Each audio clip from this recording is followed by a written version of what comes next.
जो होता है अच्छे के लिए होता है। ये कहानी है एक राजा की जो मिठाइयों का बहुत शौकीन था। राजा के लिए मिठाई उसके ही राज्य के सबसे अच्छे हलवाई के यहाँ से आती थी। रोज की तरह राजा एक दिन मिठाई खा रहा था। तभी उसने देखा कि उस मिठाई के डिब्बे में एक मक्खी मरी हुई है। यह देखकर राजा को बहुत गुस्सा आया। बात तो छोटी सी थी, लेकिन वो तो राजा था। उसके लिए ये कोई छोटी बात नहीं थी। हलवाई की इस गलती के लिए राजा ने उसे सजा सुनाई और हमेशा के लिए अपने राज्य से बाहर कर दिया। इस बात को काफ़ी समय बीत गया। एक दिन राजा अपने कुछ सैनिकों के साथ शिकार के लिए गया। जंगल में थोड़ा अंदर जाते ही उन पर लुटेरों ने हमला कर दिया। लुटेरों ने सब कुछ लूट लिया और राजा के सभी सैनिकों को मार दिया। राजा किसी तरह अपनी जान बचाकर वहां से भाग गया और दूसरे राज्य की सीमा में पहुंच गया।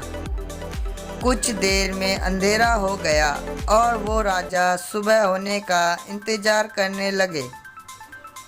अगले दिन वो राजा उस राज्य के लोगों से मदद मांगने लगे, लेकिन दूसरे राज्य के लोग उसे भिखारी समझकर उसकी तरफ ध्यान भी नहीं दे रहे थे।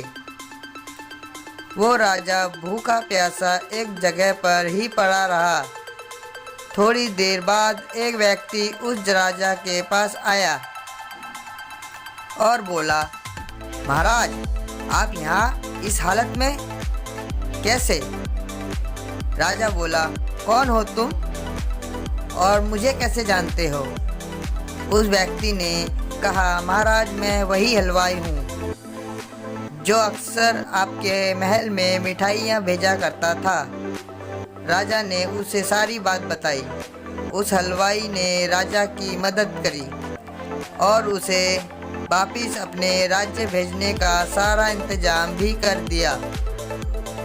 वापसी के वक्त राजा ने उस हलवाई को वापिस अपने राज्य में चलने को कहा,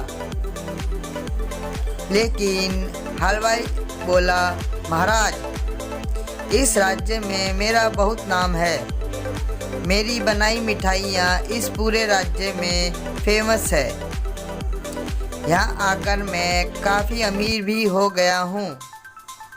अगर आप उस दिन मेरी गलती की वजह से मुझे राज्य से नहीं निकालते तो शायद मुझे ये सब कुछ नहीं मिल पाता और ना ही मैं कभी आपकी मदद कर पाता।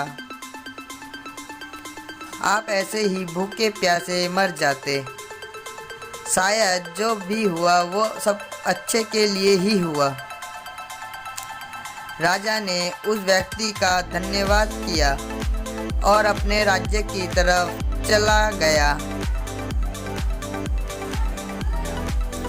दोस्तों, कहानी अच्छी लगी तो लाइक और सब्सक्राइब जरूर कर दें। Thank you.